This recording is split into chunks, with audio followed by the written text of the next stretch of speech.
Hey guys, it's Brian again. Today we're going to look at the new 5.2 update to Procreate. We're going to talk about the 3D painting, painting the 3D models and how you use it, how you can use reflectivity and shine.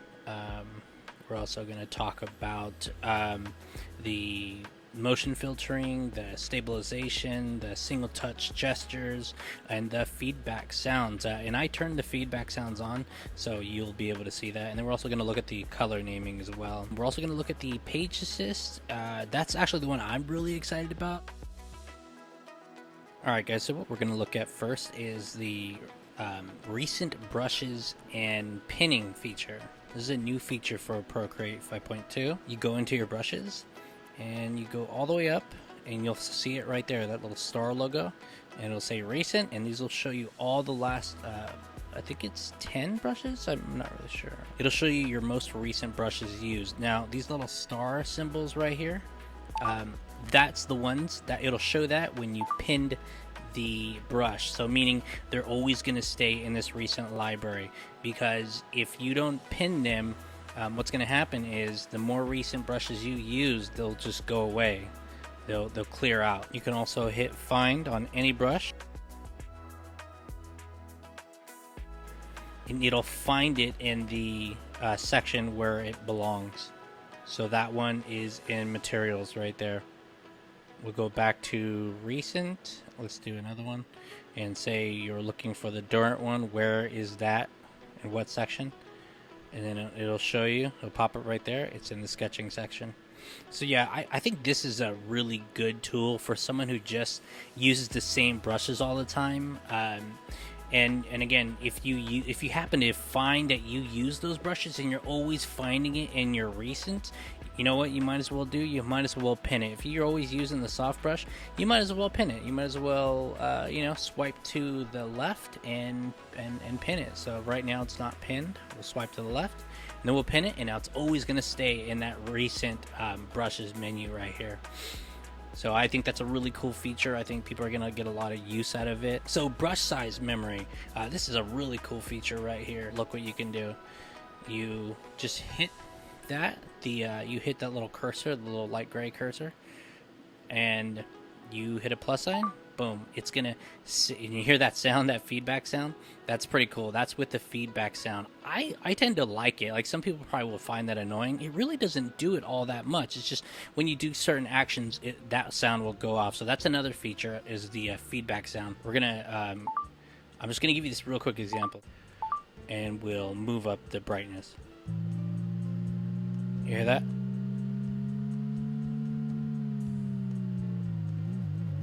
Those are the feedback sounds right there. I think that's pretty cool right there. I really like that. So anyway, that's the feedback sound. So we're going to go back and we're going to show you this brush cursor. I got caught off track.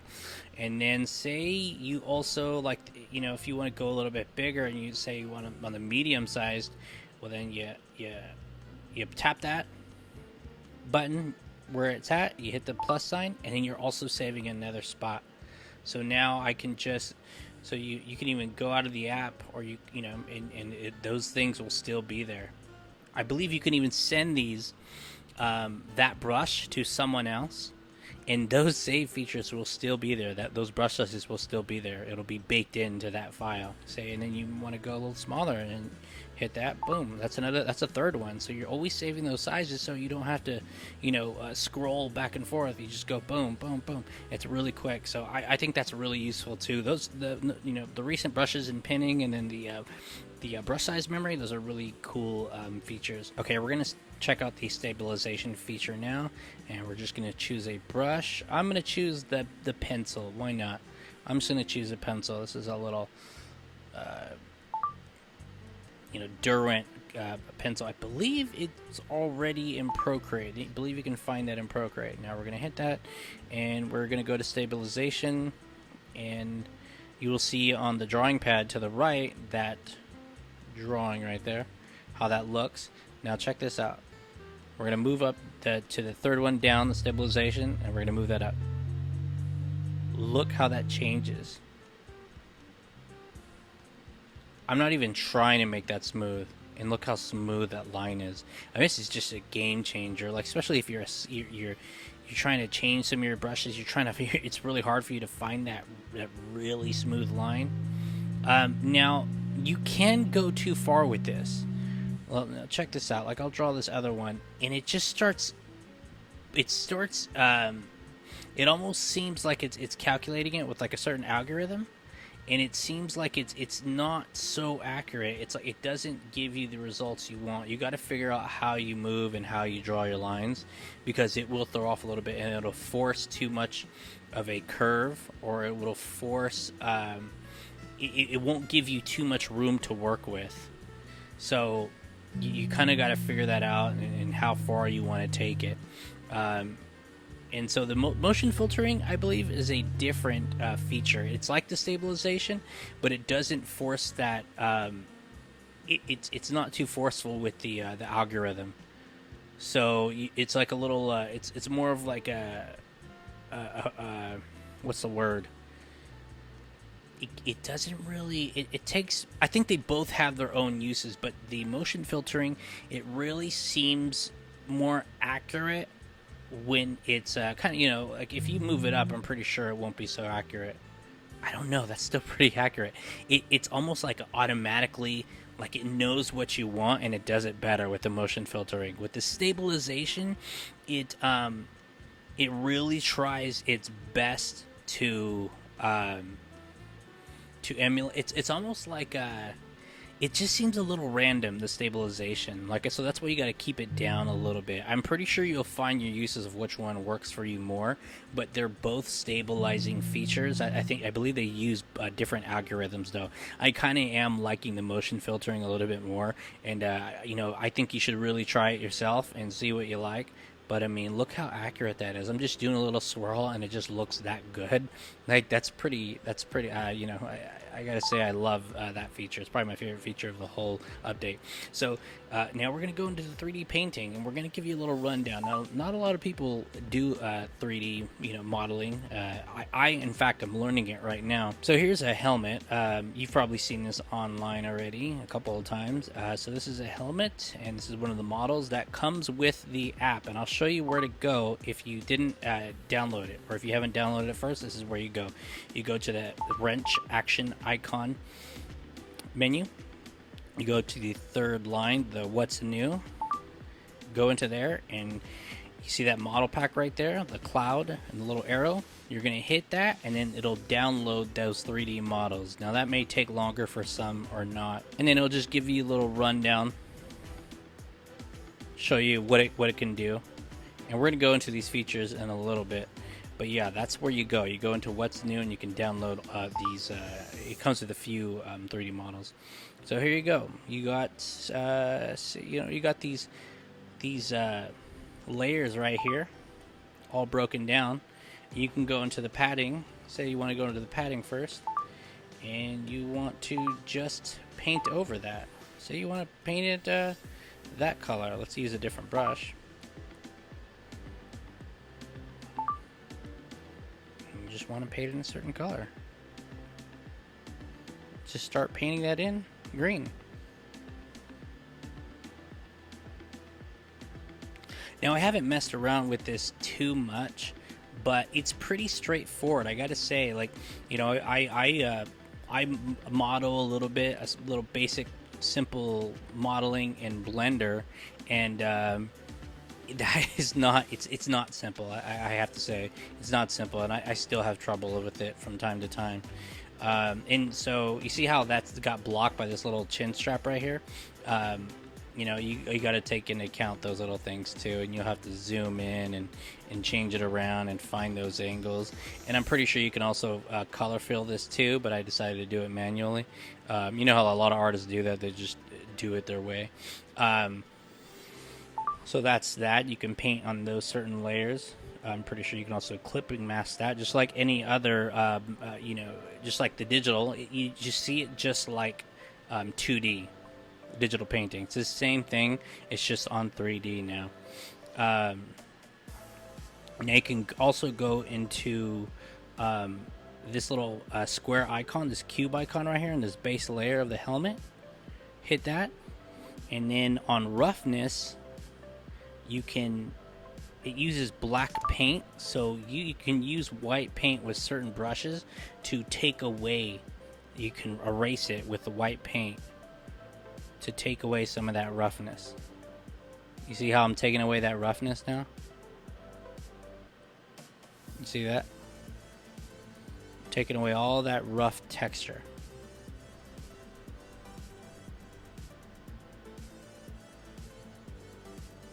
Pretty cool. So you did that and you want to paint it all back in, you just go with black and you paint it all back in. You see that? How it's coming back? There you are. So it's using black and white to paint out or paint in those colors. Now with metallic, here's what we're going to do. That's black. Now go into the white. You're on the metallic, right? Go into the white and get rid of the lack of metallic. You're going to bring that metallic in. Check that out. How cool is that? Look how shiny that is. That's really, really cool. I like that. It's just all these really cool effects that you can get by doing all of these. I love that. I just love that Procreate added this 3D filter, or this 3D painting. How useful is that? You know, it's pretty compared to other apps that you can use to do the same thing. You know, it's pretty basic, it's pretty simplistic, but it's a start. You know what I mean? This is where they're starting, and it's a pretty good start. It's a strong start. So I can't wait to do a couple of rudimentary models and sculpts and bring them in Procreate and just play around with it. Now we're going to check the lighting really quick. The lighting is one of my favorite features too. We're going to go into the actions icon menu over here to the left. We're going to go to the 3D. Now you can only access this 3D icon right here when you are using a 3D model. You can show the texture. What this does is it shows you a layout of that texture, like almost like a flat image of what it is, but we don't need to use that right now. So we're going to we're going to edit lighting and environment. Now check this out. These little square boxes right here, once you tap them, you can change the hue, and we're gonna actually hit move up the saturation. You can change the hue, and you see how that model is being affected by that light. We're gonna bring that up a little bit. See how it's being affected by that light. Now we're gonna change the saturation up or down. See, that's a really saturated light, and we're gonna move up the intensity now. Look at that. You know, that would be something really cool if it was just a really bright light, maybe even an explosion. You know what I mean? Some type of light. I'm pretty sure you can think of some type of reason why that you would need that type of intensity. But I think that's really cool. Or you can bring it down and just be very subtle. You know, very moody kind of look, kind of lighting. Now, you know, if you do any 3D modeling, you know, that's probably gonna, you know, give you a lot of excitement, because I mean, it makes me pumped. It makes me really, really pumped. You can also move these around. You can move these around. So check that out. Lots of opportunity to get the lighting that you look like. So maybe we try to get like a rim light somewhere, kind of like that, and then maybe something like this. Touch that one, bring the intensity up, and then maybe we like make it like a blue color. Look at that. I really like that. And you can also change the environment. So you see the reflection on the motorcycle helmet. Well, we can change the environment there. We can also mess around with the exposure right here too. There's so many ways you can use this. So we're going to a studio. So now that you can see the helmet, it has a studio reflecting off of that helmet. And so Savage, I'm pretty sure that's Savage Studios. They're the ones who make Procreate. That is the auditorium. That's the city. I think we already had it on that. Nightlife. Oh no, that's the one we had it at. port side. You know, they just all these. They all have a different feel. I want to go to, where was it? Was it the studio? Or okay, it was the daytime. But yeah, look at all these. Like you really see which ones really help you. Just kind of give you the look that you're looking for, the lighting that you're looking for your model. Those are all the features for the 3D modeling. I could go deeper, but I don't want this video to run too much longer. So again, you just treat it like you would 2D painting, and of course you can use clipping mask. You can paint them with clipping mask. You can make selections with these, and again you can mess around with their color and the roughness, take away or add. You can add images as well to these things. So we're going to talk about the one hand menu, and you actually have to go into your settings, and you'll actually have to enable it. So it is in here. Here we go. So the single touch gestures companion right here. You go to accessibility and you'll turn that on. Okay, so now we have the single touch or the one hand gesture. So I mean, there might be several reasons why you may need this. Maybe you only need it temporarily, or you need it all the time. And so maybe you need it all the time. So you can hit undo, redo. You can zoom in. You just tap it and then pull and zoom in, or you can zoom out. You can move it, hit that, tap it, and then move it with your pencil or your finger if you choose to. Or you can fit canvas and it goes back to the regular, original setting. So I'm going to show you the color naming next. You do have to go to your accessibility and you will have to turn on your color description notifications right there. I turned that on. So we're going to go to the color, right? We're going to go to, you'll see in palettes, and we're going to go to cards. You see on the very top, compact and cards. So we're going to go to cards, and you see this? You actually have the names of the colors right here. Now, they are kind of repeated in a way because they're so close. And again, you can choose to change this. You just go in there. You don't have to erase that name or anything like that. You can just put so it's kind of like the color of raw umber. So let me just act like I'm going to put that in raw. I'm just punching it in raw umber. So that is what you would do, but I'm not going to do that. I'm just going to leave it as dark grayish brown. So you can change these colors right here. And yeah, it's really, really cool. I really like it. You can go to different palettes if you want, and then go to those cards and change those colors. I don't know. I really think that's a cool feature. So yeah, that's one feature. I don't know how much I'd be using it. I just like the look of it. Who knows? Maybe one day there's only a certain gamut of color you'll have to use in one of your projects, and that might be useful. So the last thing I'm going to talk about is the page assist. This is something that I'm going to start using on the regular. We're going to talk about page assist. This is something that I never really thought about in Procreate, where you can turn your iPad or Procreate into a sketchbook, or your tablet into a sketchbook. Because when you're drawing in a sketchbook, you have, when you have your sketchbook, you got it, and you got a bunch of pages, right? So you're drawing your little drawing, and then you got to flip that page. So then you got to flip it, and then you got another page, right? And you're just drawing and drawing. You don't even need to worry about it. So you do your drawing, and then you flip your page, and you do your other drawing, and then you keep flipping it, and then you got to that's a really cool thing. I always love to do that. I always love flipping through a sketchbook. That's really cool. You don't have to jump out of that app, or you don't have to go into another canvas. You don't have to you don't have to go in here and like, oh, okay, I have another drawing. I'm gonna get rid of that. You don't have to do that. Now they have something called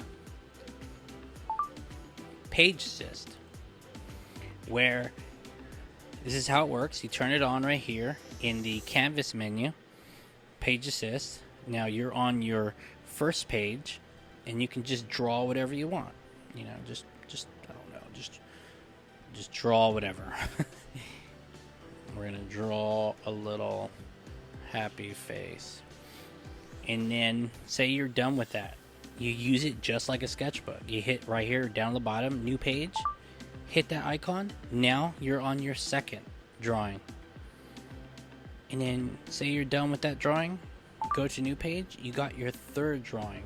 And you can always go back to these icons and then touch up on those drawings. And then you can keep going. And then in each of those drawings, you also have them right here as well. You can also move back.